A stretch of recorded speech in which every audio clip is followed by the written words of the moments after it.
வணக்கம். திருக்குறள்ல ஊழ் அதிகாரத்தை பத்தி நிறைய பேர் கேட்டிருந்தீங்க. இன்னைக்கு அதை கொஞ்சம் ஆழமா பார்க்கலாம்னு இருக்கோம். இந்த ஊழ் அதாவது விதி பத்தின ஒரு விஷயம். வள்ளுவர் இதை எப்படி பார்க்கறார்? நமக்கு இதுல என்ன இருக்குன்னு பார்க்கலாம். ஆமா, திருக்குறள்ல 38வது அதிகாரம் இது.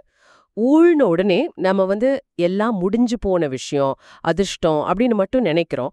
ஆனா அதுல ஒரு ஆழமான பார்வை இருக்கு. சரி.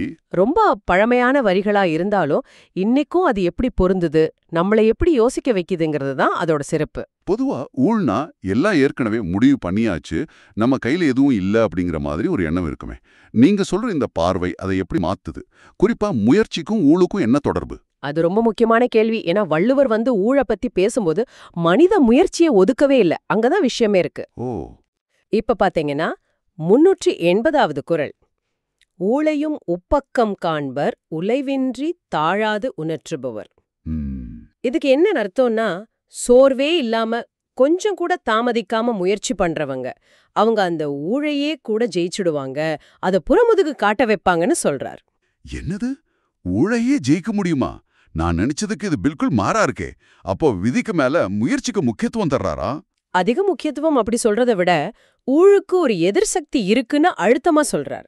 ஊழ் ஒரு ஃபேக்டரா இருக்கலாம், சில விஷயங்களை அது உருவாக்கலாம். ஆனா அந்த விடாமுயற்சி இருக்குல்ல, ஆமா, அந்த உஞற்றுதல் அது அந்த சூழலை எதிர்க்கவும் சில சமயம் மாத்தி அமைக்கவும் கூடிய ஒரு சக்தி கொண்டதுங்கிறது தான் அதோட கருத்து. இது ஒரு விதத்துல உங்களுக்கு ஒரு ஃப்ரீடம் கொடுக்குது இல்லையா? நிச்சயமா. இது செயல்ல கவனம் செலுத்துறது, பலனை எதிர்பார்க்காம இருக்கிறதுங்கிறதோட எப்படி பொருந்தது, அதுவும் ஒரு முக்கியமான பாயிண்டா பட்டது. கரெக்டா சொன்னீங்க. ஊழையே எதிர்க்கணும்னா முயற்சி தேவை. அப்போ அந்த முயற்சியில கவனம் செலுத்துறது தானே முக்கியம். சரிதான். பலன் எப்படி வரும், விதி என்ன பண்ணும்னு கவலைப்பட்டுட்டே இருந்தா முயற்சியில நம்மளோட முழு எனர்ஜியும் போட முடியுமா? வள்ளுவர் நேரடியா பலனை எதிர்பார்க்காதேன்னு சொல்லல.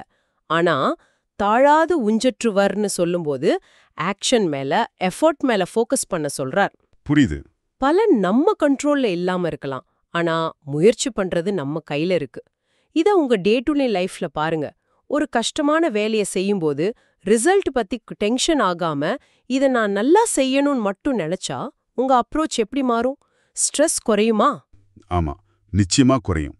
அப்போ ஊழ்ங்கிறத ஒரு தடையா பார்க்காம நம்ம முயற்சியோட தீவிரத்தை டெஸ்ட் பண்ற ஒரு சேலஞ்ச் மாதிரி பார்க்க சொல்றாரா?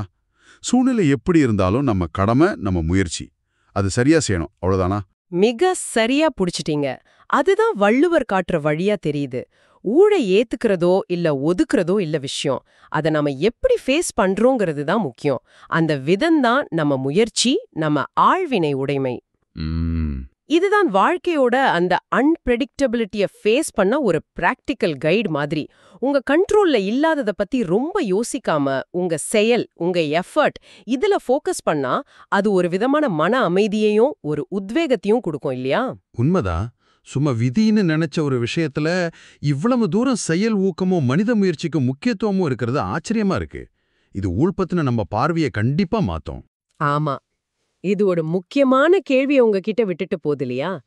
வள்ளுவர் சொல்ற மாதிரி விடாமுயற்சியால ஊழையும் கொஞ்சம் பின்னுக்கு தள்ள முடியும்னா, நீங்க இது என் விதி, இது மாறாதுன்னு நினைக்கிற சில விஷயங்கள்ல உங்களோட தொடர்ச்சியான ஒரு நேர்மையான முயற்சி எந்த அளவுக்கு இம்பாக்ட் பண்ணும், எங்க உங்க செயல் விதியை ஜெயிக்கிற ஒரு பாசிபிலிட்டி இருக்கு, இதை பத்தி நீங்க தொடர்ந்து யோசிக்கலாம்.